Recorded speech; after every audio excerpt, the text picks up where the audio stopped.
नमस्कार। कार्यक्रम सीधा कुरा जनतासँग हेर्नको निमित्त न्यूज 24 टेलिभिजन हेरेर बसिरहनु भएका सम्पूर्ण दर्शक महानुभावहरूलाई स्वागत छ। म वीरेन्द्र जैरू। राष्ट्रपति भनेको कुनै राजा महाराजा भन्दा कम होइनन् भन्ने प्रमाणित गराउन मान्छे कुटेरै भए पनि राष्ट्रपतिको सवारी चलाउनु परेको छ। यो गणतान्त्रिक काल हो। यो कालमा जनताका छोराछोरी राष्ट्र प्रमुख हुन्छन्। सामन्ती भनिएको राज संस्था भएको कालमा राजाका छोरा राजा हुन्थे। अब त्यो भन्दा उन्नत गणतन्त्रमा राष्ट्रपतिको गरिमा जोगाउन, गणतन्त्र बलियो बनाउन सडकका गाडी रोकेर, बिरामी अशक्त छेकेर, डाक्टर इन्जिनियर कुटेर भए पनि राष्ट्रपतिको सवारी चलाउनै परेको छ। जनताको छोराछोरी राष्ट्रपति भएपछि यिनीहरूलाई सबैभन्दा बढी डर जनताकै हुँदो रहेछ। सडकमा अरू जनतासँगै अघि पछि लागेर हिँड्दा राष्ट्रपतिलाई के कति कारणले सम्मान अपुग हुन्छ। जनताबाट निर्वाचित राष्ट्रपतिलाई जनतामाझ हिँड्न नहुने, कर्फ्यू लागे झै सडक खाली गर्नुपर्ने, सर्वसाधारणले घण्टौं जाममा बस्नुपर्ने यो उन्नत व्यवस्था हो र? राष्ट्रपतिको सवारीको बेला मान्छे बिरामी हुन पनि नपाउने भएका छन्, किनभने एम्बुलेन्सका बिरामी रोकेर राष्ट्रपतिको सवारी चलाइन्छ। कतै आगो लाग्यो भने मान्छेले होइन, नेपालमा चाहिँ आगो स्वयंले विवेक प्रयोग गर्नुपर्छ, बिस्तारै बोल्नुपर्छ। राष्ट्रपतिले सवारी होइन, नेपालमा चाहिँ मान्छे स्वयं बिरामी हुने समय छान्नुपर्छ। आगो लागेको ठाउँमा समयमै बारुण यन्त्र नपुग्न सक्छ। यसकारण कम्तीमा पनि नेपालमा आगोले पनि संयमता अपनाउनुपर्छ। शुक्रबार राष्ट्रपतिको सवारीमा ट्रमा सेन्टर अगाडि एक चिकित्सक एक प्रहरी हवलदारबाट कुटिए। कुटपिटमा संलग्न भएको भनेर ती हवलदार निलम्बनमा परे। चिकित्सक कुटिएको मामिलालाई नेपाल चिकित्सक संघले ठूलो इस्यु बनाएको छ। ठिकै पनि हो, यसरी अनाहकमा चिकित्सक होइन कोही पनि कुटिनु हुँदैन। तर चिकित्सक कुटिएको विरोधमा संघले आइतबार देशभर आकस्मिक बाहेकमा सेवा नदिने निर्णय गर्यो। डाक्टरहरूलाई त हाम्रो समाजले भगवान ठान्छ, अर्थात् समाजमा डाक्टरहरूप्रति उच्च सम्मान छ। यस्तो सम्मानित ठाउँमा बसेका चिकित्सकहरूले एउटा प्रहरी हवलदारले आवेशमा वा परिवेशमा वा बाध्यतामा वा माथिको आदेश ठानेर गरेको गल्तीको सजाय देशभरका बिरामीलाई दिन मिल्छ? चिकित्सकहरूसँग सरकारले आइतबार दिउँसो 12 बजे सहमति गरिसकेको छ। यस्तो सहमति गरे पनि आइतबारको उपचार त प्रभावित नै भयो। एक दिन सेवा दिनु भन्दा कतिपयको ज्यानै जान सक्छ। नगए पनि हजारौं बिरामी उपचारबाट वञ्चित हुन्छन्। प्रहरी हवलदार र चिकित्सक बीचको मामिलामा ती हजारौं निर्दोष बिरामीको के भूमिका थियो र चिकित्सक संघले कसैको उपचार नै नगर्ने यस्तो कठोर निर्णय लियो? अन्य पेसाका मानिसहरूले गर्ने शैलीको विरोध प्रदर्शन चिकित्सकहरूले गर्न सुहाउँदैन र यो गर्नु पनि हुँदैन। राष्ट्रपतिको सवारीका क्रममा भएको घटनाको असली जरा त प्रणालीमा छ। एउटा हवलदारले जानेर नजानेर वा रिसैले पनि अपराध गरिहालेछ भने यो एउटा घटनालाई देखाएर देशभरका बिरामीको उपचार रोकेर न्याय खोज्नु अरू कसैलाई अन्याय गर्नु होइन र? समस्या त राष्ट्रपतिलाई पनि श्री 5 बनाउनेहरूमा छ। श्री 5 सोच भएकाहरूको दिमागमा जबसम्म सेनिटाइजर चलाइँदैन लगाइँदैन तबसम्म मान्छेले दुःख पाइरहन्छन्। पढे लेखेका चिकित्सकहरूले यति तथ्य बुझेका छन् भन्ने हामी आशा गरौँ। अब अलिकति चर्चा गरौँ अहिलेका क्रान्तिकारी केही नेताको परिवार मोहबारे। मधेसका केही जिल्लामा जनमत पार्टीका अध्यक्ष डाक्टर सीके राउतलाई मसिहा मान्नेहरू धेरै छन्। मधेसका यिनै मसिहाले राष्ट्रिय योजना आयोगको सदस्यमा आफ्नै दाइ डाक्टर जयकान्त राउतलाई सदस्य बनाएका छन्।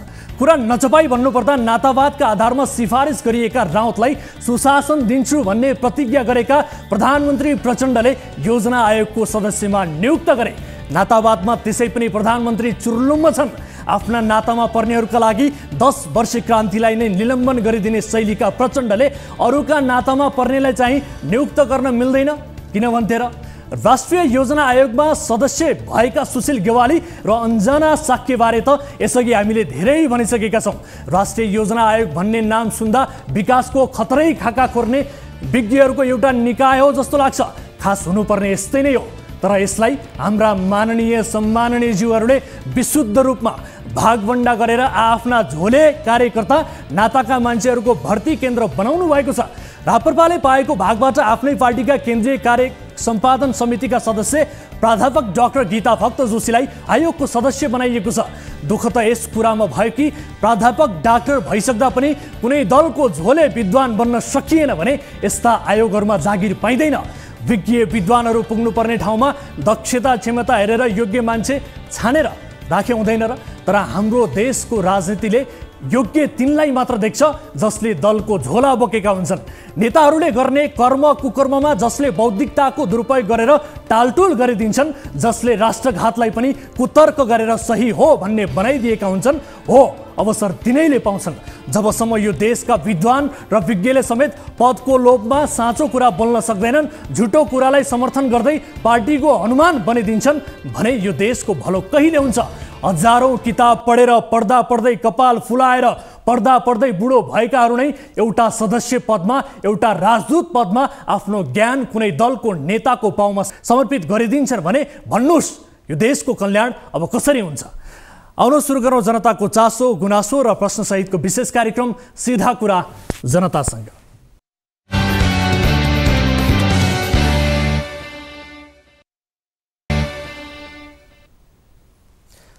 स्वागत छ दर्शक महानुभावहरू, कार्यक्रम सीधा कुरा जनतासँगको नयाँ श्रृङ्खलामा उपस्थित भइसकेका छौँ। विविध विषयसहित कार्यक्रममा उपस्थित भएका छौँ। केही नयाँ विषयहरू कार्यक्रममा समावेश छन् भने केही फलोअप विषय पनि कार्यक्रममा समावेश हुनेछन्। आम नागरिकका चासो, गुनासो र प्रश्नहरूलाई समेट्दै ती विषयको समाधान खोज्ने र ती विषयको जवाबदेहिता खोज्ने क्रम निरन्तर जारी छ। दर्शक महानुभावहरू, आजको कार्यक्रममा हामी चितवन क्षेत्र नम्बर 2 मा वैशाख 10 गते उपनिर्वाचन हुने विषयसहितको रिपोर्ट हामी प्रस्तुत गर्दैछौँ र यसबारे नेपाली काङ्ग्रेसका नेता उमेश श्रेष्ठसँग लाइभ कुराकानी गर्दैछौँ। र यस्तै आजको कार्यक्रममा डडेलधुरा परशुराम नगरपालिकामा छाडा गाई गोरुहरूलाई महाकाली नदीमा बगाइएको एउटा विरक्त लाग्दो दृश्यसहितको रिपोर्ट प्रस्तुत गर्दैछौँ र यसबारे नगर प्रमुखसँग जवाफ लिँदैछौँ। र यस्तै एउटा माइक्रो फाइनान्सले आफ्नै कर्मचारीलाई मानसिक सन्तुलन बिग्रेको भनेर प्रहरीमा पत्र बुझाएको प्रसङ्ग पनि समावेश छ। माइक्रो फाइनान्सले यस्तो किन गर्यो, यसको अन्तर्वस्तु के हो त आजको कार्यक्रममा प्रस्तुत गर्दैछौँ। र सँगसँगै एउटा ठगी बारेको रिपोर्ट पनि कार्यक्रममा समावेश हुनेछ। यसबाहेक समयले साथ दिए अन्य विषयहरू पनि छन्। तपाईँ दर्शक महानुभावहरूसँगको प्रत्यक्ष कुराकानीमा पनि हामी जोडिनेछौँ। कुनै पनि समस्यामा पर्नु भएको छ, कुनै पनि गुनासाहरू छन् र आफ्नो समाजमा वरपर कुनै पनि किसिमका विकृति विसङ्गति उप तपाईँले खबरदारी गर्न चाहनुहुन्छ भने निर्धरताका साथ र निर्धक्क भएर तपाईँले हामीलाई सम्पर्क गर्न सक्नुहुनेछ र हामीसँग जोडिने माध्यम तपाईँको टेलिभिजन स्क्रिनमा देखाइरहेका छौँ। कार्यक्रमको सुरुवात गरौँ ताली र गालीबाट। यसअघि हामीले सोधेको प्रश्न थियो, रेशम चौधरीको रिहाई नभएको भन्दै नागरिक उन्मुक्ति पार्टीले विश्वासको मत नदिँदा सुदूरपश्चिम सरकार 30 दिनमै ढल्यो। एक व्यक्तिको रिहाईको अड्को थापेर गरिने राजनीतिक अभ्यास ठिक हो भन्नेले तालीमा र होइन भन्नेले गालीमा भोट गर्नुपर्ने थियो। जसअनुसार 33.29% तालीमा र 66.71% गालीमा मत जाहेर गर्नुभएको छ। अर्थात् एक व्यक्तिको रिहाईको अड्को थापेर गरिने राजनीतिक अभ्यास ठिक होइन भन्नेमा बढी मत परेको छ। दर्शकहरूले गालीमा आफ्नो बढी मत व्यक्त गर्नुभएको छ। अब ताली र गालीका लागि आजको प्रश्न यस प्रकार छ, प्रधानमन्त्री प्रचण्डको चाहनामा जनयुद्ध दिवस भनेर फागुन 1 मा दिइएको सार्वजनिक बिदा देश हितमा छ भन्नेले तालीमा र छैन भन्नेले गालीमा भोट गर्नुहोला। हाम्रो पात्रोको एप्लिकेसनमा गएर ताली र गालीका लागि भोट गर्न सक्नुहुनेछ र भोटिङ सुरु हुन्छ अब आजको पहिलो विषय, संसद प्रवेश गर्ने रवि लामिछानेको लागि दोस्रो अवसर आएको छ। वैशाख 10 गतेका लागि निर्वाचन आयोगले उपनिर्वाचनको मिति तोकेको छ। निर्वाचन तालिका पनि सार्वजनिक गरेको छ। उपनिर्वाचनका लागि रासोपा सभापति लामिछानेले दबाब दिँदै आएका थिए। उनको दबावले काम गरेको हो वा आयोगको नियमित तालिकामा परेर हो? आयोगले उपनिर्वाचनको मिति सार्वजनिक गरेपछि अब फेरि चितवन 2 मा एक पटक चुनावी माहौल तयार हुँदैछ। मङ्सिर 4 को निर्वाचनमा भारी मतान्तरले विजयी भएका रविका लागि वैशाख 10 कस्तो रहला, यो एक आम जिज्ञासा पनि छ। सँगै राहदानी दुरुपयोगको विवाद बाँकी नै छ। यो विवादबीच रविले चुनाव लड्न पाउलान् कि नपाउलान्, उनका विषयमा संसदमै कुरा उठ्ने क्रम रोकिएको छैन। यी घटनाक्रमबारे तयार पारिएको यो विशेष रिपोर्ट हेर्नुहोस्। राष्ट्रिय स्वतन्त्र पार्टीले उपनिर्वाचनको मिति तोक्न दबाब दिइरहेको बेला निर्वाचन आयोगले चितवन 2 का लागि वैशाख 10 गते उपनिर्वाचन गर्ने निर्णय गरेको छ। रासोपाका सभापति रवि लामिछानेले उपनिर्वाचनको मिति चाँडै तोकिनुपर्ने माग गर्दै आएका थिए। आयोगको आइतबार बसेको बैठकले 3 महिना पछिका लागि उपनिर्वाचनको मिति तय गरेको छ। प्रतिनिधि सभा सदस्य निर्वाचन ऐन 2074 को दफा 68 बमोजिम 2080 साल वैशाख 10 गतेका लागि उपनिर्वाचनको मिति तय गरिएको आयोगद्वारा आइतबार जारी विज्ञप्तिमा उल्लेख छ। निर्वाचन कार्यक्रम अन्तर्गत फागुन 1 देखि चैत 16 सम्म मतदाता नामावली अध्यावधिक गर्ने, चैत 20 गते उम्मेद्वार मनोनयन, चैत 21 मा मनोनयन विरुद्ध उजुरी र चैत 22 गते उम्मेदवारी फिर्ताका लागि तालिका आयोगले राखेको छ। प्रतिनिधि सभा निर्वाचन सदस्य निर्वाचन ऐनको दफा 13 बमोजिम चितवन 2 बाट निर्वाचित रवि लामिछानेको पद अयोग्य भएको ठहर सर्वोच्च अदालतले माघ 13 मा गरेको पत्र माघ 19 मा आयोगले प्राप्त गरेको 10 दिनपछि उपनिर्वाचनको मिति तोकिएको हो। उपनिर्वाचनको तयारीका लागि रवि चितवन फर्किए। उपनिर्वाचनको मिति चाँडै तोक्न दबाब दिइरहेका रासपा सभापति रवि लामिछाने चुनावी तयारीका लागि चितवनमा केन्द्रित हुन थालिसकेका छन्। अदालतको फैसलापछि सांसद पद कायम नरहेपछि पुनः हुने निर्वाचनको तयारीका लागि सभापति लामिछानेको चितवन दौडाहा बाक्लिएको छ। नागरिकता सम्बन्धी विवादमा सांसद पद गुमाए पनि सभापति लामिछानेका लागि निर्वाचनमा प्रतिस्पर्धा गर्ने बाटो हालसम्मका लागि खुला छ। तर लामिछानेले दुई मुलुकको राहदानी प्रयोग गरेर नेपालको कानुन उल्लङ्घन गरेको विवाद भने कायमै छ। लामिछानेको राहदानीको जाँच गर्न युवराज सफलले दिएको जाहेरी प्रहरीले दर्ता गर्न अस्वीकार गरेको प्रहरी आफैले अनुसन्धान गरिरहेको बताएको छ। राहदानी दुरुपयोग प्रमाणित भएमा रवि लामिछानेको राजनैतिक यात्रामा पूर्ण विराम लाग्न सक्नेछ। तर यो अभियोग प्रमाणित हुनु अघि वा यसको अन्तिम किनारा लाग्नु अघि भने लामिछाने चुनाव लड्न पाउँछन्। प्रतिनिधि सभा सदस्य निर्वाचन ऐन 2076 को दफा 13 मा राहदानी दुरुपयोग अभियोगमा अदालतबाट दोषी ठहर भएमा र त्यो फैसला अन्तिम भएको व्यक्ति मात्रै उम्मेद्वार हुन नपाउने व्यवस्था छ। संसदमा छैनन् रवि, तर संसदमै उठाइयो उनीबारे प्रश्न। अदालतको फैसलासँगै रासपा सभापति रवि लामिछानेले सांसद पद गुमाइसकेका छन्, तर उनका विषयमा संसदमा प्रश्न चाहिँ उठिरहेको छ। आइतबार प्रतिनिधि सभाको सुन्ने समयमा बोल्दै कांग्रेस सांसद रामहरि खतिवड़ाले रवि लामिछानेको नाम संसदको सूचीमा कसरी आयो भन्दै प्रश्न गरे। सांसद खतिवड़ाले रवि लामिछानेको नाम अझै पनि सांसदकै सूचीमा राखिनु कसको त्रुटि हो भन्ने प्रश्न गरेका थिए। कांग्रेस सांसद खतिवड़ाले सुरुदेखि नै रवि लामिछाने बारे प्रश्न उठाउँदै आएका छन्। खतिवड़ालाई लामिछानेले समेत बेला बखत जवाब फर्काउने गरेका छन्। दुई बीच एक प्रकारको जुहारी देखिएको छ। यसबीच वैशाख 10 को निर्वाचनमा पुनः चुनावी मैदानमा उत्रिने उमेश श्रेष्ठले घोषणा गरिसकेका छन्। अघिल्लो निर्वाचनमा चितवन 2 मा कांग्रेसका श्रेष्ठ रविसँग फराकिलो मतान्तरले पराजित भएका थिए। रविको पद खारेज भएपछि श्रेष्ठले आफूलाई चितवन 2 बाट स्वतः सांसद बनाइयोस् भन्ने माग राखेर निर्वाचन आयोगमा निवेदन पनि दिएका थिए। राजसभाका सभापति लामिछानेले पनि उपनिर्वाचनमा प्रतिस्पर्धा गर्ने बताइसकेका छन्। दर्शकहरू, यस विषयमा थप कुराकानी गर्नका लागि हामीले टेलिफोन सम्पर्कमा जोडेका छौं नेपाली कांग्रेसका नेता उमेश श्रेष्ठलाई। उमेश सर, स्वागत छ यहाँलाई कार्यक्रम सीधा कुरा जनतासँगमा। धन्यवाद। हजुर, अब निर्वाचन आयोगले उपनिर्वाचनको मिति तोकिसकेको छ। अब तपाईले पनि फेरि चुनाव लड्ने घोषणा गरिसक्नु भएको छ। एकपटक पराजित भइसक्नु भएको तपाईलाई दोहोर्याएर पार्टीले टिकट देला त? निश्चय पनि अब पार्टीमा म छलफल गर्छु। हजुर, किनभने मैले टिकट पाएर म घाइते भइसकेको मान्छे हो। सबभन्दा पहिलो चाहिँ मैले पाउनुपर्छ भन्ने मेरो जिकिर छ। तैपनि पार्टीले जे निर्णय गर्छ त्यो निर्णय मान्न म तयार पनि छु। त्यही भएको हुँदाखेरि म चाहिँ पार्टीले, किनभने व्यक्ति लड्ने होइन, नेपाली कांग्रेस लड्ने हो।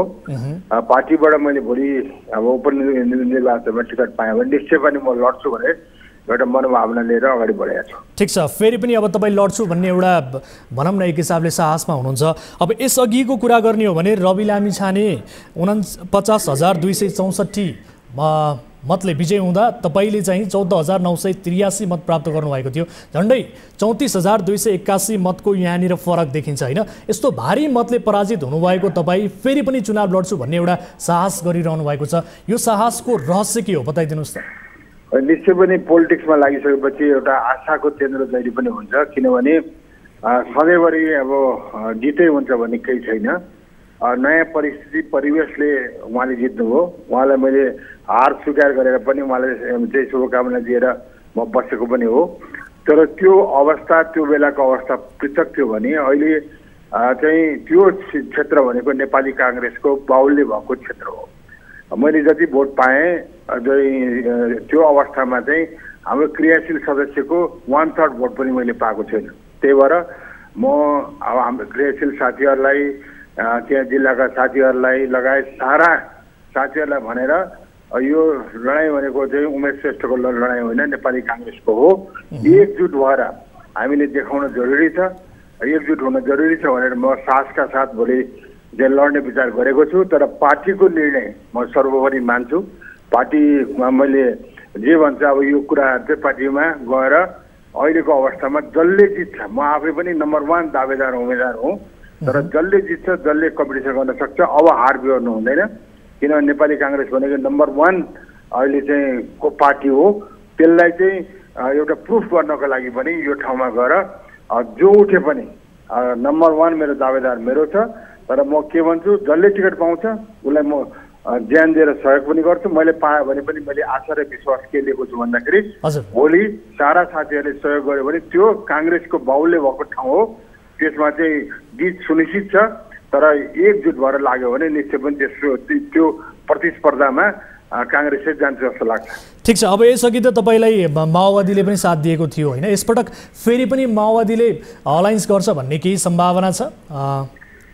होइन, यो परिस्थिति अब सम्भावना मैले देखेको छु। जस्तो त्यहाँ हेर्ने हो भने काङ्ग्रेसको बाहुल्य मैले जति भोट पाएँ, यो हाम्रो क्रियाशील सदस्यको आधा भोट पनि मैले पाइनँ। हेर्नुहोस् भन्दाखेरि त्यहाँ मैले प्रुफ गर्नुपर्छ, मैले पनि काम गरेर देखाउने, राष्ट्रको लागि काम गर्ने, समृद्धिको लागि काम गर्ने भनेपछि यो हिजोको अवस्था र आजको अवस्था परिवर्तन भएर समय त्यहाँ आउँदैछ।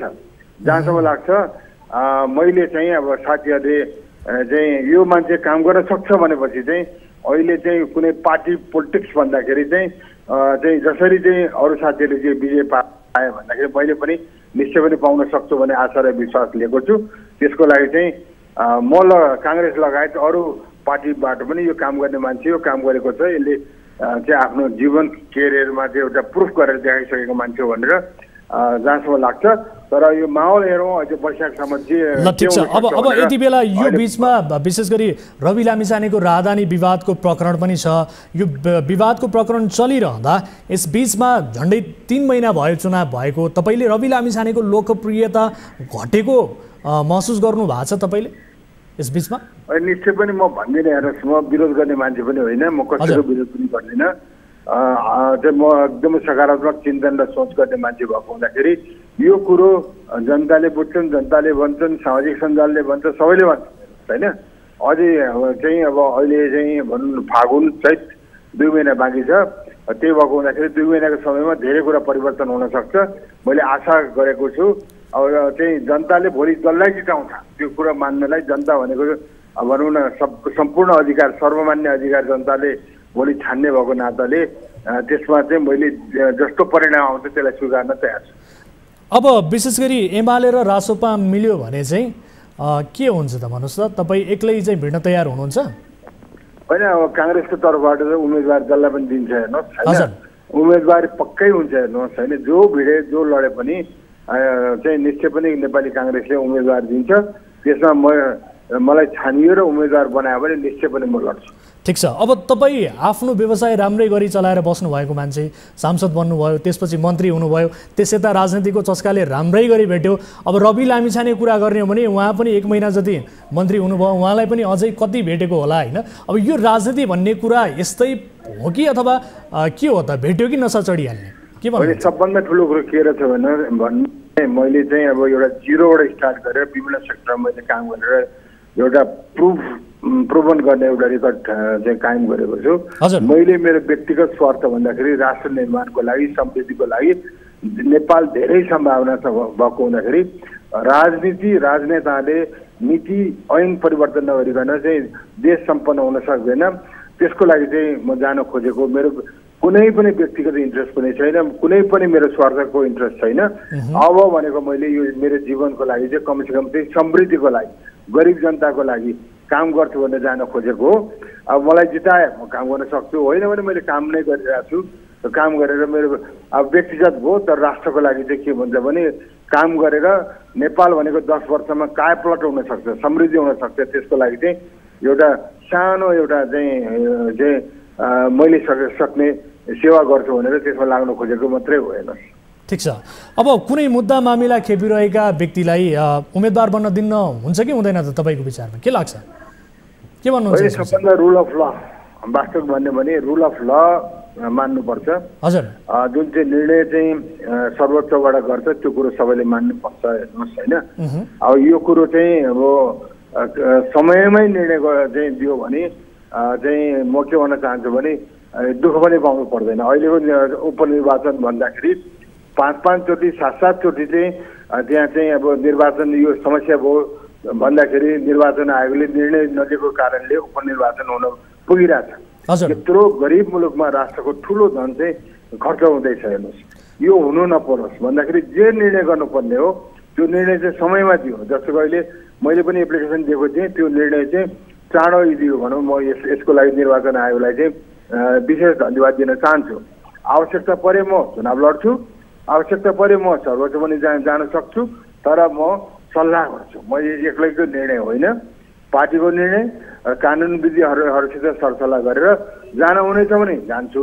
तर तपाईले केही दिन अघि निर्णय छ भने म चाहिँ बुझ्ने मान्छे अगाडि म जान पनि जान्दैन। तपाईले केही दिन अघि रवि लामिछानेको सांसद पद खारेज भएपछि आफू निर्वाचित हुनुपर्ने भनेर माग गर्नुभएको थियो। कुन आधारमा तपाईले यस्तो भन्नुभएको थियो? कानुनमै नभएको कुरा तपाईले उठाइरहँदा कतिपयले उमेश श्रेष्ठको बालहट पनि भने, के भन्नुहुन्छ? होइन, दुईटा कुरा हेर्नुहोस्, यो पृथक परिस्थितिमा हेर्नुहोस्। मैले हार स्वीकार गरेर चाहिँ मैले चाहिँ के भन्छ भने चाहिँ उहाँलाई विजयको चाहिँ उम्मेदवारलाई शुभकामना दिएर निक्लेको मान्छे हो। तर यो संवैधानिक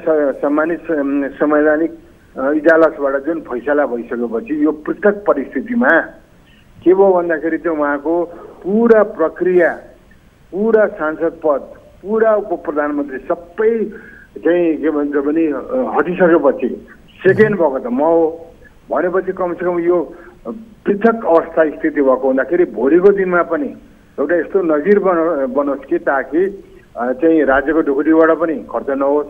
यस्तो परिस्थिति आए पनि एउटा समयमा निर्णय दियो भने चाहिँ यस्तो गर्न नपरोस् भन्ने एउटा नजिरको लागि मैले दिएको हो। हेर्नुहोस् होइन, अहिले मैले भनिहालेँ कि चाहिँ मेरो निर्णय चाहिँ के छ मैले बुझ्नु पर्ने आवश्यक भएको छ। आज निर्णय भन्ने भयो भने सुने। अब यो त्यही भएर चाहिँ म चाहिँ आवश्यक परेमा चुनावमा पनि जान सक्छु, सर्वोच्चमा पनि जान सक्छु। पहिले कानुनविद र हाम्रो पार्टीका शीर्षस्थ नेताहरूसित सोधेर उहाँहरूको सरसल्लाहबाट चाहिँ भोलिको दिनमा चाहिँ जान्छु। हेर्नु, तपाईँले उल्लेख गरे जस्तै अब यो निर्वाचन आयोगको कमजोरीकै कारण फेरि पनि अब राज्यको करोडौँ रकम खर्च हुने भयो, यसलाई चाहिँ कसरी लिने भन्नुहोस् त? होइन, पक्कै पनि मैले चाहिँ हिजोको कुरोमा जे चाहिँ जनतालाई म्यान्डेट दियो त्यो कुरो मानिसकेको व्यक्ति हो।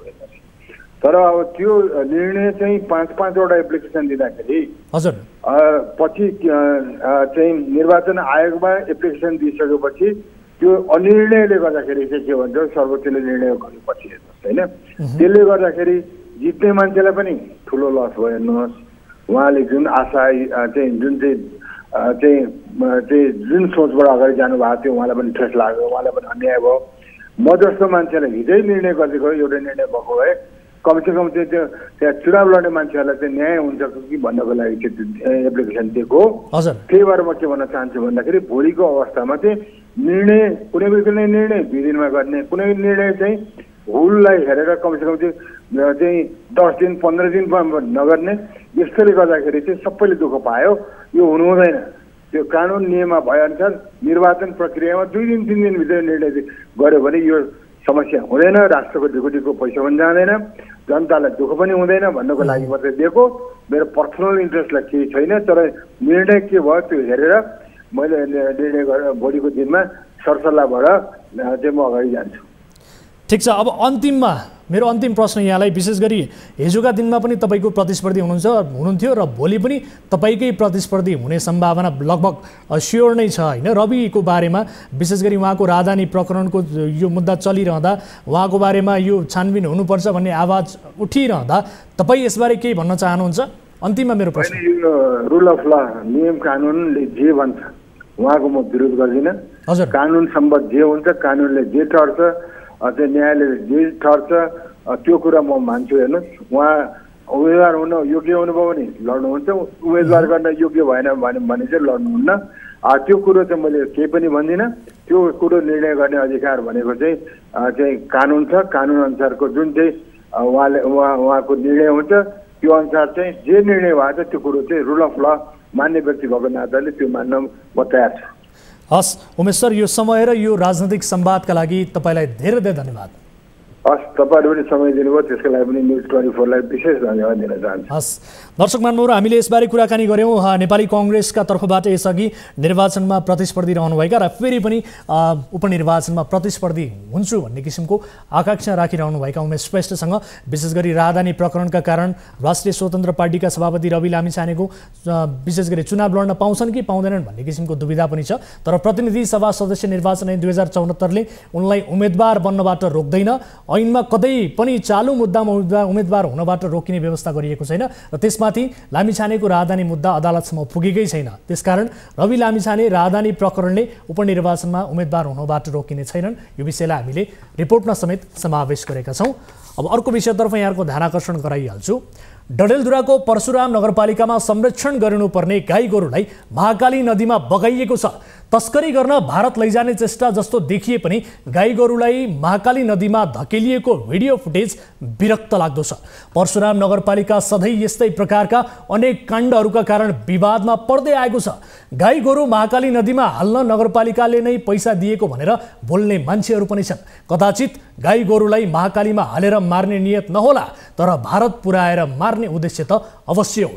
दुध नदिने गाई, बेकामका गाई गोरु संरक्षणका लागि भारत लैजान यस्तो गरिएको त अवश्य नै होइन होला। महाकाली नदीमा गाई गोरु हाल्ने यो धन्दाको भित्री कुरा के हो त? यो विशेष रिपोर्ट हेर्नुहोस्।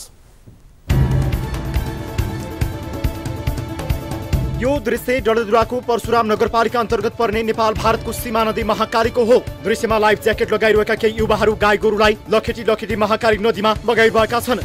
यो हेर्नुहोस्।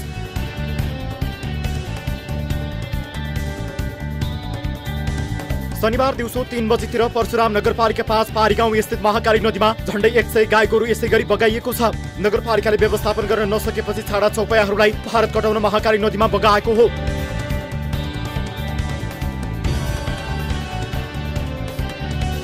सामान्य अवस्थामा कम गहिरो भएको ठाउँमा पनि महाकाली नदी झण्डै 10 देखि 12 फिट गहिरो नै हुन्छ। त्यसमाथि नदीको तीव्र बहावका कारण गाई गोरु हेलिएर पार गर्न पनि सक्दैनन्। कतिपय नदीको बीच वा किनारमा रहेका ढुङ्गामा ठोकिएर पनि मर्छन्। शनिबार बगाइएका गाई गोरु मध्ये कति तैरिएर भारत पुगे होलान् त कति ढुङ्गामा लागेर मरे होलान्। नगरपालिकाले गरेको यो कस्तो कायदा व्यवस्थापन हो प्रश्न उब्जिएको छ। उसो त नेपालबाट दोस्रो मुलुक गाई गोरु निकासी गर्न नपाउने प्रावधान छ, तर सीमानाकाबाट भारत र बङ्गलादेशमा मासुका लागि तस्करी गरेर पुर्याउने गरिएको छ। परशुराम नगरपालिकाले पनि व्यवस्थापन गर्नुको साटो भारततर्फ निकासी गराएको भन्दै आलोचना भइरहेको छ। नगरपालिकासँग केही रकम पाउने मौखिक सम्झौताका आधारमा गाई गोरुलाई महाकाली नदीमा हेरिएको तार्नेहरूले बताएका छन्।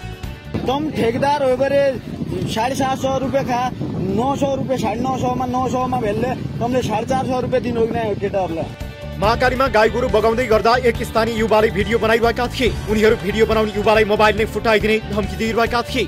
यो सुन्नुहोस्। तरने तुम जो को फोटो फोट दिउलो भन्ना कोहर फोट दिउलो भन्ना मोबाइल फोट दिनु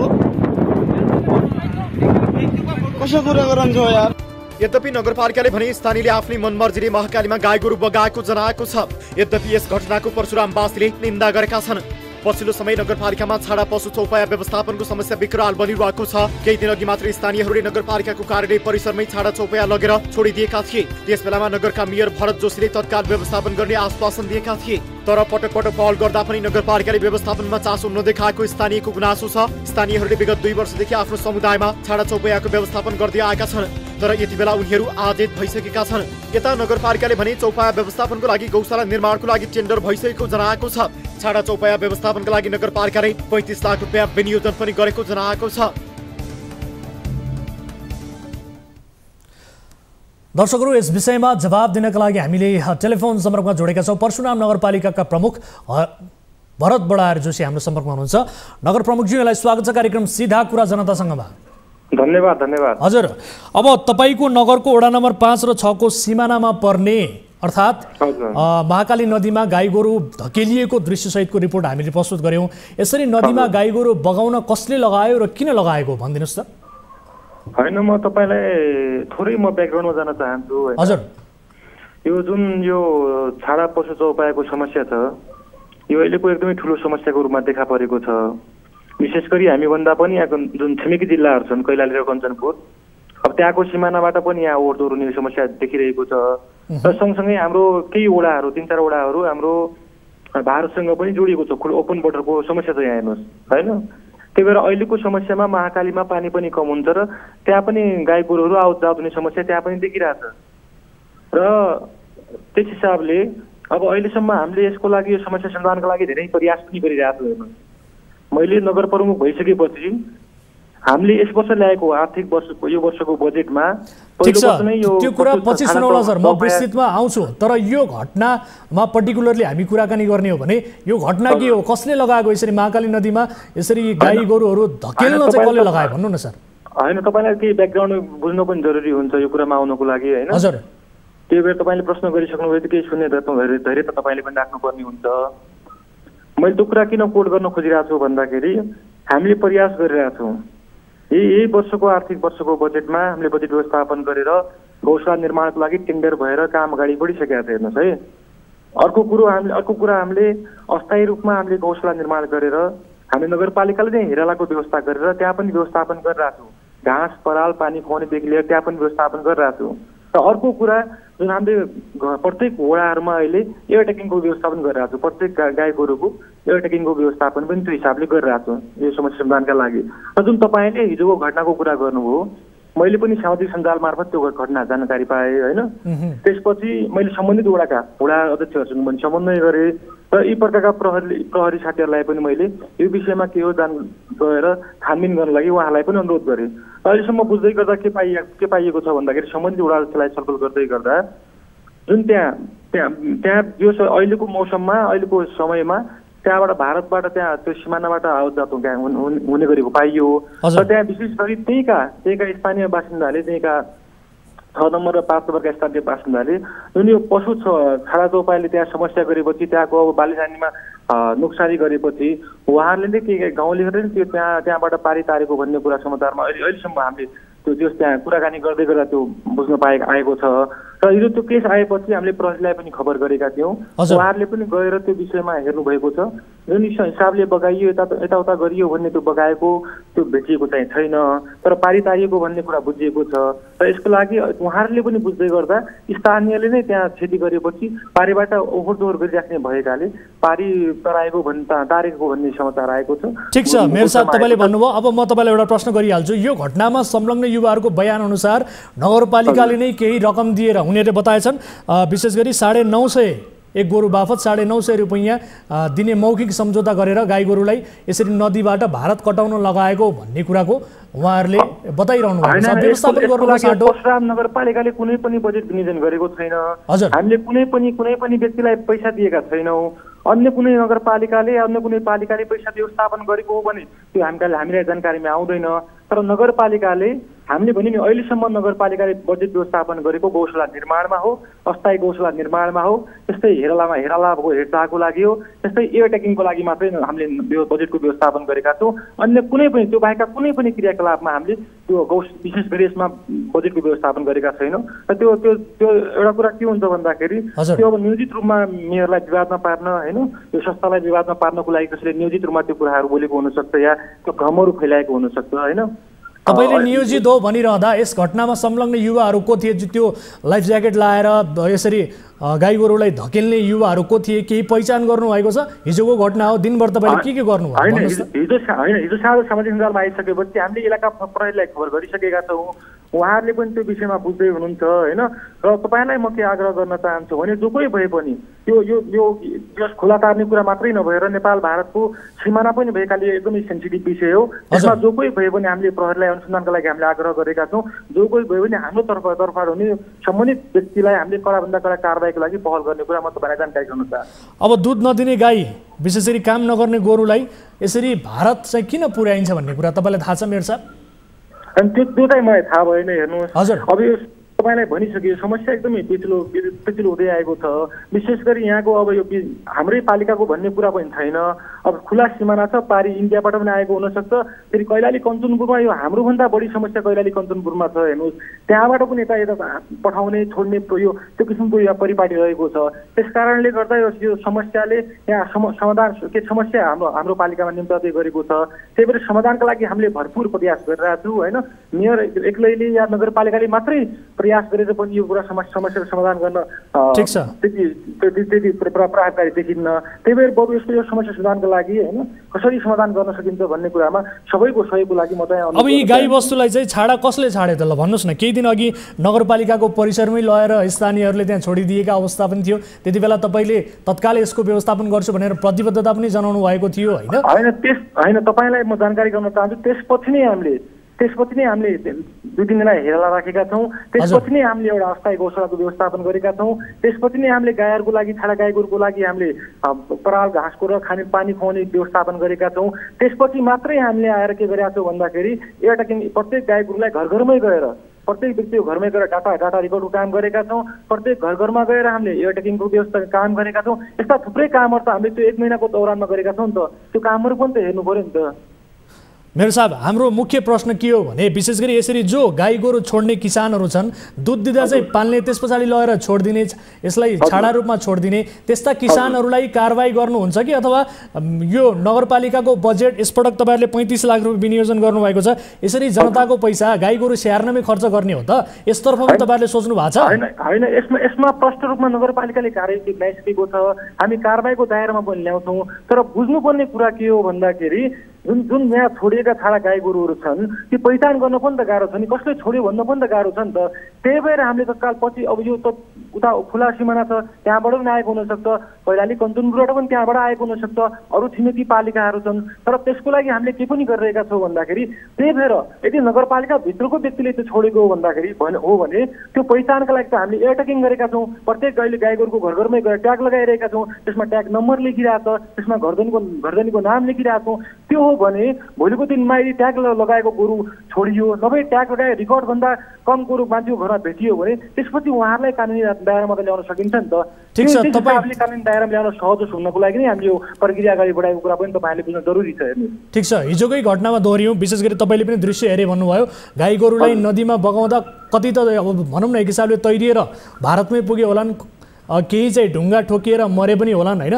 अब यो समग्रमा हेर्ने हो भने त यो त एउटा पाप पनि भयो नि होइन पापै भएन र भने तपाईँले दृश्य त्यही त भने यो त्यो घटनामा त्यो सामाजिक सञ्जालमा आइसकेपछि हामीले पनि सिरियसली रूपमा यसलाई लिइरहेछौँ। हामीले यी प्रकारलाई पनि जानकारी गरायौँ।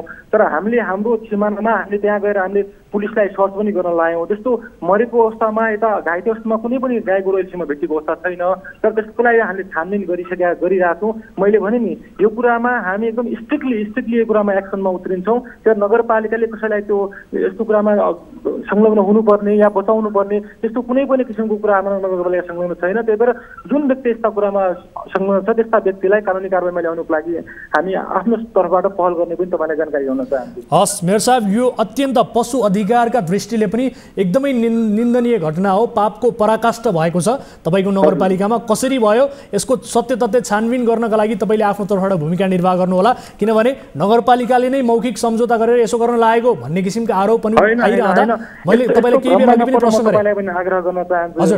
मैले तपाईँलाई अघि पनि भने यहाँ नियोजित रूपमा मेयरलाई विवादमा पारिराख्नको लागि यहाँ काम गर्न नदिनको लागि नियोजित रूपमा कन्ट्रोभर्सीमा पार्नको लागि यस्ता कामहरू यस्ता गतिविधिहरूमा पनि केही समय पहिलादेखि नै भइरहेको कुरालाई ठिक छ तपाईँले खुलासा गर्नुपर्छ भन्नुपर्छ स्पष्ट रूपमा को लागेको छ तपाईँको भन्दाखेरि यो स्थानीय तहमा के छ भन्दाखेरि हरेक कुरामा यो पोलिटिसाइज गरिने हेर्नुहोस्। हरेक कुरालाई पोलिटिकली हेरिने कुराहरू हेर्नुहोस्। हरेक कुरालाई पार्टीगत रूपमा जोडेर हेर्ने कुराहरू यो परम्परा यो गलत परम्परा छ। गाउँघरमा यो काम गर्न नदिने जुन परम्परा छ यो पनि स्थानीय तहमा एउटा यो खराब प्रवृत्तिको रूपमा हेर्ने हो कि यसलाई ड्रब्याक्सको रूपमा हेर्ने पनि हेर्न जरुरी छ। हेर्नुहोस् त्यही भएर यस्तो कुरामा मान्छेहरूले बिना प्रमाण बिना तथ्य नगरपालिका नै संलग्न छ मेयरले संलग्न छ भन्ने हिसाबले नियोजित रूपमा यस्ता समाचारहरू मान्छेले बाहिर ल्याइरहेका छन्। मान्छेले नियोजित रूपमा मान्छेले भ्रमहरू छर्ने काम गरिरहेका छन्। त्यही भएर यस्तो कुरालाई बुझेर बरु तथ्यपूर्ण रूपमा बुझेर प्रमाणका आधारमा बुझेर मात्रै नगरपालिका अन्य व्यक्तिलाई कुनै पनि व्यक्तिलाई दोषी तुल्याउनलाई म सबै जानकारी गर्न चाहन्छु।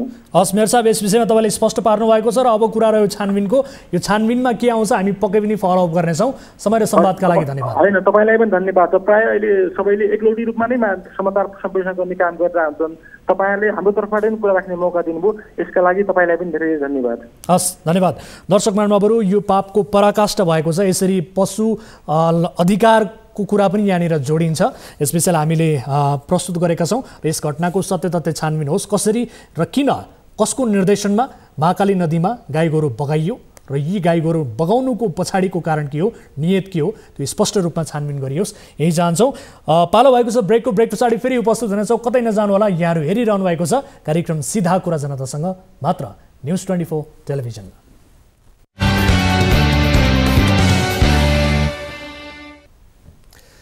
ब्रेकपछि स्वागत छ दर्शकहरू कार्यक्रम सीधा कुरा जनतासँगमा। अब अर्को विषय, हाम्रो देशमा सरकारले भूमिहीनहरूलाई जग्गाधनी प्रमाणपत्र वितरण गर्दै जान्छ। बैंक तथा लघु वित्तहरूले जनताको घरखेत निलाम गरेर नयाँ सुकुम्बासी बनाउँदै जान्छन्। केही लघु वित्तको आतंकले मानिसहरू बस्ती नै खाली गरेर भागेका उदाहरण पनि छन्। अहिलेको प्रसङ्ग छ मेरो माइक्रो फाइनेन्सका प्रमुख कार्यकारी अधिकृत रामहरि दाहालको। यी दाहालले ठिक अवस्थाका आफ्ना एक कर्मचारी पागल भएको भन्दै प्रहरीमा पत्र पठाएका छन्। आफ्नै कर्मचारीलाई पागल बनाउने माइक्रो फाइनेन्सले जनतालाई चाहिँ कतिसम्म गरेको होला?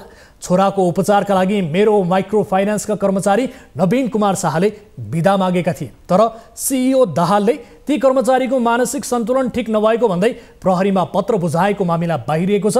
कैलालीबाट टिभी जर्नलिस्ट खेम ढुङ्गानाले पठाएको यो रिपोर्ट हेर्नुहोस्। मेरो माइक्रो फाइनेन्सका यी कर्मचारीले मानसिक सन्तुलन गुमाएको पुष्टि आजसम्म कुनै पनि चिकित्सकले गरेका छैनन्। तर माइक्रो फाइनेन्सका प्रमुख कार्यकारी अधिकारी रामहरि दाहालले दृश्यमा देखिएका नवीन कुमार शाहको मानसिक सन्तुलन ठिक नभएको भन्दै प्रहरीमा पत्र नै पठाइदिए। सामान्य अवस्थाका शाहको दिमागी हालत ठिक नभएको भनेर घोषणा गर्दै सिइओ दाहालले प्रहरीमा पत्र पठाएपछि तनाव झेलिरहेका शाह सीधा कुरा जनतासँगको सम्पर्कमा आएका छन्। एउटा अनुगमन कार्यालयलाई कविन्द्र महतोजीलाई फोन गरेको थिएँ। त्यतिखेर उहाँले के भन्नुभयो भने तपाईँ मरेर भए पनि अफिसमा आउनुहोस्, मरेर पनि काम गर्नुपर्ने हुन्छ, तपाईँले बिदा पाउनुहुन्न भन्दाखेरिकोदेखि मैले बेली बिस्तारै यसमा पुरा स्पष्ट रूपमा खुलाएर मैले भोलि यो कारणले केही भयो भने तपाईँहरूले जिम्मा लिनुपर्छ भन्दै गर्दा पहिले मलाई मानसिक रोगीको संज्ञा दिएको हो। मानसिक रोगी भनेर संस्थाले प्रमाणित गरेको, संस्थाको सिइओले प्रमाणित गरेको कुरा। नुवाकोटको बिदुरमा केन्द्रीय कार्यालय भएको मेरो माइक्रो फाइनेन्सको कृष्णपुर कञ्चनपुर शाखाका प्रबन्धक हुन् नवीन। तर यिनै शाखा प्रबन्धक शाहले धम्कीपूर्ण स्पष्टीकरण पेश गरेको भन्दै मेरो माइक्रो फाइनेन्सले मानसिक सन्तुलन ठिक नभएको देखिन आएको उल्लेख गरेको छ।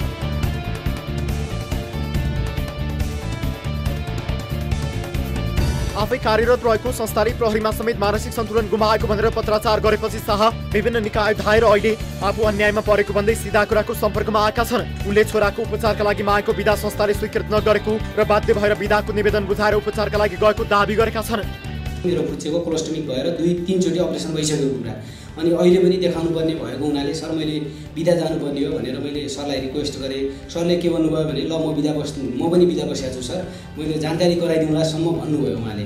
भनिसकेपछि अनि हेड अफिसमा जो एचआरडीबाट हेर्नुहुन्छ सम्पूर्ण कर्मचारीको बारेमा उहाँले बुझ्नुपर्ने हो। उहाँ बिदा गइसकेपछि उहाँलाई पनि फोन गरेँ, सर म बिदा बस्दैछु भने, र बिदाको मेसेज पनि पठाएँ जुन मसँग अहिले पनि मैले टोटल कुराहरू प्रमाणको रूपमा मैले राखेको पनि छु, प्लस हेड अफिसलाई पनि पठाइदिएको छु। ती कुराहरू ती सम्पूर्ण कुराहरू पठाइसकेपछि हेड अफिसले अनि म बिदामा जानै पर्ने भएर म काठमाडौँ निस्किएँ। शाहको भनाइअनुसार बिदा स्वीकृत नभएकै कारण बिरामी छोराको उपचार नगर्न सम्भव थिएन।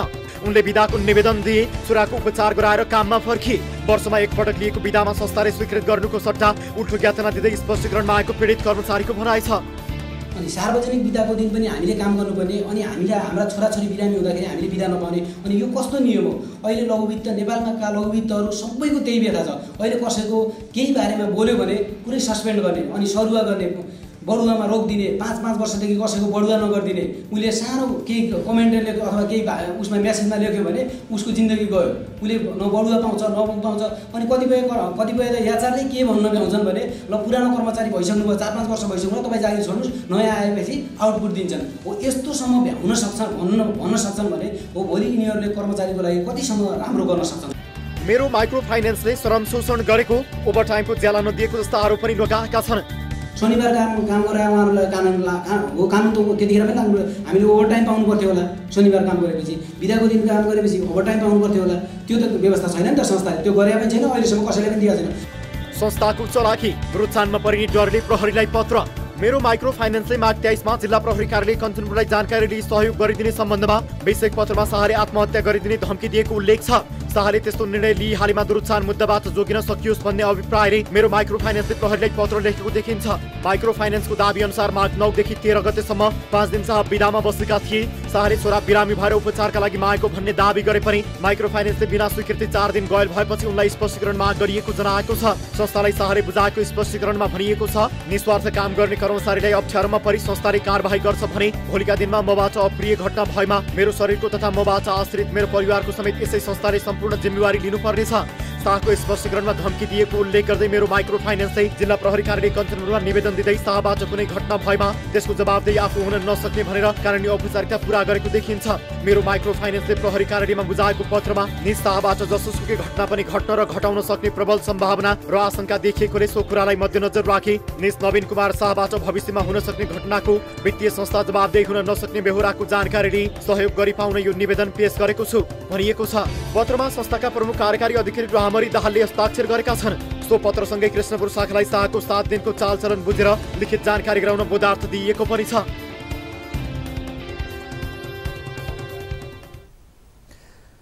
यस विषयमा हामीले प्रत्यक्ष कुराकानीका लागि मेरो माइक्रो फाइनेन्सका प्रमुख कार्यकारी अधिकृत रामहरि दाहाललाई सम्पर्क गरेका थियौँ। हवाई जहाजबाट उत्रेर कल ब्याक गर्ने उहाँले हामीलाई बताउनु भएको थियो, तर उहाँले आफैले फोन गर्नु भएन। हामीले गरेका कल र मेसेजमा पनि कुनै किसिमको प्रतिक्रिया जनाउनु भएको छैन। माइक्रो फाइनेन्सका तर्फबाट औपचारिक रूपमा जवाब चाहिँ नदिने, तर खनाल थर्की एक महिला कर्मचारी प्रयोग गरेर दिनैभर विभिन्न व्यक्तिबाट फोन गर्न लगाएर समाचार रोकिदिनु भन्ने आग्रह चाहिँ भइ नै रह्यो। विवादित विषयहरूमा रिपोर्ट तथ्यपरक होस्, सन्तुलित होस् भन्ने धेरैको चासो हुने गर्छ, तर मेरो माइक्रो फाइनेन्सको तर्फबाट रिपोर्ट रोकिदिनुहोस् भन्ने अभिप्रायले गरिएका तारान्तारका प्रयास हाम्रा लागि पनि केही अनौठो भएको छ। यो विषयलाई फेरि पनि हामी गम्भीरताका साथ फलोअप गर्नेछौँ। यति बेला कोही दर्शक हामीसँग जोडिनु भएको छ, उहाँसँग कुराकानी गरौँ। आफ्नो गुनासो सहित कार्यक्रममा जोडिनु भएको छ, उहाँसँग हामी कुराकानी गरिहाल्छौँ। नमस्कार, कहाँबाट को बोल्दै हुनुहुन्छ? हेलो, नमस्कार सर। हजुर, म वीर अस्पतालबाट डाक्टर जासिर आलम बोल्दैछु सर। वीर अस्पतालबाट डाक्टर जासिर आलम? हजुर सर। आलमजी, हामीलाई किन सम्पर्क गर्नुभयो, तपाईँले के समस्या पर्नुभयो? सर, अस्ति अब यो छल्लामा भएकै विषय हो। अस्ति जुन हाम्रो राष्ट्रपति सम्माननीय राष्ट्रपतिज्यूको जुन सवारी थियो हो, त्यसपछि त्यसको सन्दर्भमा वीर अस्पतालको अगाडि घटना भएको घटनाबारे हामी सबैलाई थाहा भएकै कुरा हो। हजुरहरूले पनि बारम्बार यो कुराहरू उठाइराख्नु भएकै छ होइन? अब त्यही अन्तर्गत चाहिँ मैले चाहिँ त्यो भिडियोमा चाहिँ मेरो फुटेज धेरै नै भाइरल भएको, अब नेपालभरि नै भाइरल भएको त्यो ब्लूवाला भिडियोज भएको डाक्टर मै नै हो, डाक्टर जासिर आलम होइन? हजुर। मैले चाहिँ अब यहाँ किन भनेको फोन गरेको भन्दाखेरि सर, अब धेरै लामो कुरा त नगरौँ, सबै कुरा हजुरहरूले भनि नै सक्नु भएको छ होइन?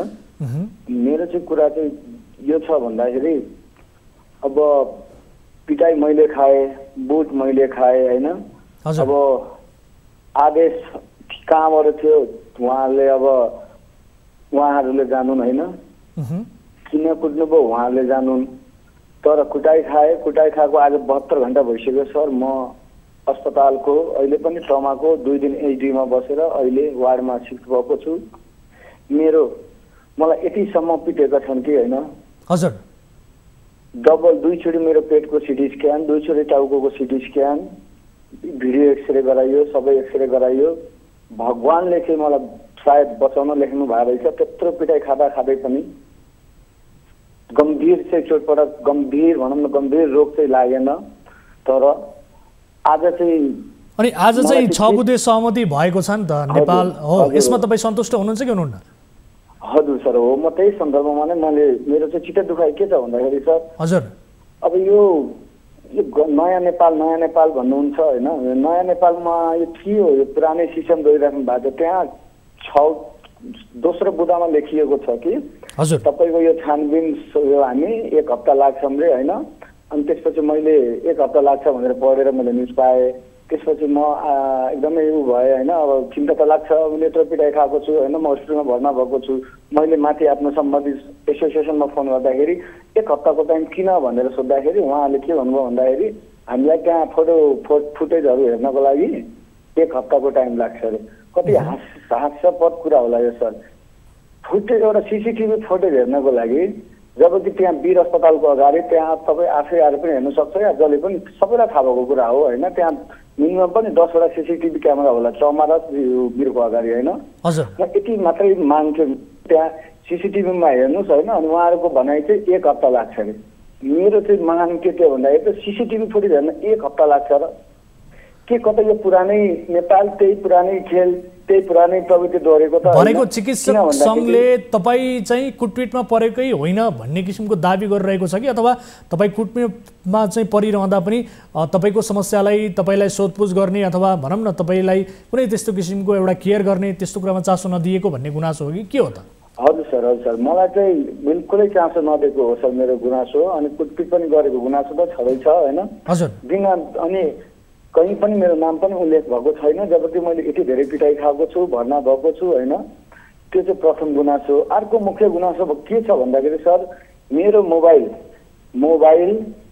हैन इन्गेजमेन्ट रिङ अनि त्यसपछि वालेट अनि त्यसपछि वाच हैन मैले किटानी गरेरै हाम्रो एसोसिएसनको अध्यक्ष साहबलाई नाम दिएर आज मन्त्रालय पठाएको र त्यो इन्स्पेक्टरको नाम पनि म आज तपाईको मिडिया सामु प्रष्टै भनिदिन्छु इन्स्पेक्टर एसपी बस्नेत भन्ने हजुर उसले उहाँलाई म यति पनि भनिदिन्छु कि उहाँले मापसे गरेर आएर हैन त्यसपछि ठोक यो सब सेतो कोटवालाहरूलाई सबलाई ठोक अनि धानमा कोच भनेर आदेश दिनुभयो यति भन्ने बित्तिकै अब उहाँका जुनियरहरूले लाठीको प्रसाद गरे सबभन्दा पहिला त मेरो मोबाइल खोसे अब त्यो मोबाइल किन खोसे भन्दाखेरि त्यो भित्र मेरो फोटेज थियो त्यो कुन फोटेज थियो भन्दाखेरि मेरो जुन सिनियरले पहिला कुटाइ खानु भएको थियो जुन साइकलवाला थियो त्यो फोटेज मेटाउनको लागि प्रमाण मेटाउनको लागि योजनाबद्ध तरिकाले इन्स्पेक्टर एसपी बस्नेतले 8-10 जना उसको टोरी जवान खटाएर मलाई घेर हालेर पहिला मलाई भुइँमा पछाडेर मेरो मोबाइल खोसे मोबाइल खोज्ने क्रममा मेरो यो दाहिने हातको मोबाइल थियो त्यसमा मेरो इयरिङ इन्गेजमेन्ट रिङ पनि थियो सर इन्गेजमेन्ट रिङ पनि लिएर जानुभयो अनि अचम्मको कुरा त के भन्दाखेरि अहिले म 72 घण्टा भइसक्यो 72 घण्टामा मैले आफ्नो मोबाइल फिर्ता पाएको छु न मैले आफ्नो कुनै सामान फिर्ता पाएको छु न यसमा मैले फोन गर्दाखेरि माथि अब एसोसिएसनलाई फोन गर्छु उसले भन्छ प्रहरीले जिम्मा लिएको छ मोबाइलको दिन्छ भन्छ प्रहरीले अहिलेसम्म दिएको छैन सर 72 घण्टा भइसक्यो अब मैले के गर्ने कहाँ जाने मैले कहीं पनि नदेखेपछि एसोसिएसनका मान्छेहरू कोही तपाईलाई भेट्न आएका छन् कि छैनन् त? तपाई अहिले वीर अस्पतालको बेडमै हुनुहुन्छ हैन? हजुर सर म वीर अस्पतालको बेडमै छु सर। कोही भेट्न आएको छ तपाईलाई?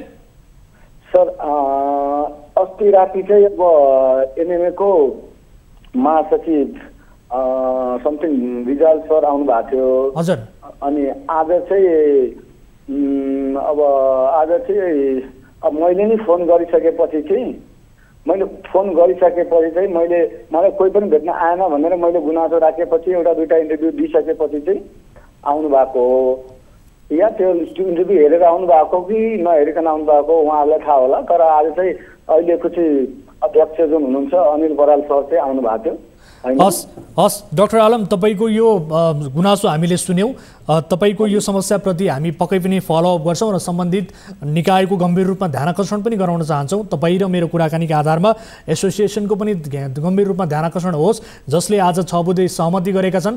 तपाईलाई चाहिँ जुन गुनासो तपाईले गर्नुभएको छ त्यो गुनासो त्यसमा किन समेटिएन उहाँहरुको ध्यानाकर्षण होस् यही चाहन्छौं। आफ्नो गुनासो राख्नुभयो जोडिनु भयो अहिलेका लागि छुट्टिन्छौं है त। सर एउटा कुरा चाहिँ म राख्न चाहन्छु सर। छोटोमा भन्नु होला। छोटोमा भन्दाखेरि चाहिँ मेरो चाहिँ मुख्य माग भनेको जुन बचाउनलाई ठुलो माछा बचाउनलाई सानो माछालाई फसाउने काम जुन गरिएको छ नि यहाँ त्यो चाहिँ गर्नु भएन सर। यहाँ इन्स्पेक्टर एसपी बस्नेतलाई बचाउनको लागि भनेको इन्स्पेक्टर एसपी बस्नेतले चाहिँ हातपात गर्नु भएको थियो हवलदारलाई चाहिँ निलम्बन गरेको र गरेको एसपी बस्नेत इन्स्पेक्टरले हो र मेरो माग उहाँले तुरुन्तै कारबाही होस् कानुनी प्रक्रिया अगाडि बढाएर होस् उहाँलाई तुरुन्तै कारबाही गरेर उहाँ दोषी ठहरिनु भयो भने उहाँलाई कारबाही होस् म दोषी ठहर्यो भने मलाई होस् मेरो यति माग हो सर। हस् यस विषयमा हामीले खुलेरै विरोध पनि गरेका छौं। तपाईले हाम्रो टेलिभिजन पनि हेर्नुभयो होला हैन अन्य विभिन्न माध्यमबाट हामीले धेरै सपोर्ट गरिराख्नु भएको छ। हजुर हस् अहिलेका लागि छुट्टिन्छौं डाक्टर साहब। यस विषयलाई हामी फलोअप गर्छौं है त। हुन्छ सर थ्यांक यू सर धन्यवाद सर। हस् नमस्कार। दर्शक महानुभावहरु हामीले गुनासो सुन्यौं वीर अस्पतालको बेडबाट हामीलाई डाक्टर जाफिर आलमले कल गर्नुभएको थियो, उहाँले आफ्नो गुनासो राख्नुभएको छ। आजको सहमतिमा पनि केही असन्तुष्टि रहेको भनेर आफ्नै आवाज उठाउने एसोसिएसनप्रति पनि उहाँले गुनासो गर्नुभएको छ। यस विषयलाई फलोअप गर्छौँ। यिनै विषयहरू प्रस्तुत गर्दा गर्दै आजलाई कार्यक्रमको निर्धारित समय पनि सकिएको छ। अन्य विविध विषयहरू कार्यक्रममा समावेश थिए, ती विषयलाई हामी आगामी श्रृङ्खलामा प्रस्तुत गर्दै जानेछौँ। कुनै पनि समस्यामा पर्नुभएको छ, कुनै पनि विषयबारे गुनासाहरू छन् भने हाम्रो टोल फ्री नम्बर 1660 012 24 24, एनसेल नम्बर 98 015 7 24 24 र एनटिसी नम्बर रहेको छ 97 45 61 56 54। नोट डाउन गर्नुहोला। कुनै पनि बेला तपाईँले हामीलाई सम्पर्क गर्न सक्नुहुनेछ र प्रत्यक्ष रूपमा भेटेर हामीलाई गुनासो गर्न चाहनुहुन्छ भने बालुवाटार स्थित न्युज 24 टेलिभिजनको कार्यालयमा आएर तपाईँले हामीलाई भेटेर आफ्ना समस्याहरू, आफ्ना गुनासाहरू राख्न सक्नुहुनेछ। तपाईँका समस्या गुनासा उप हामी पक्कै पनि त्यसको समाधान खोज्ने प्रयास गर्नेछौँ भन्दै कार्यक्रम सिधा कुरा जनतासँगबाट म वीरेन्द्र जैरू बिदा हुन्छु।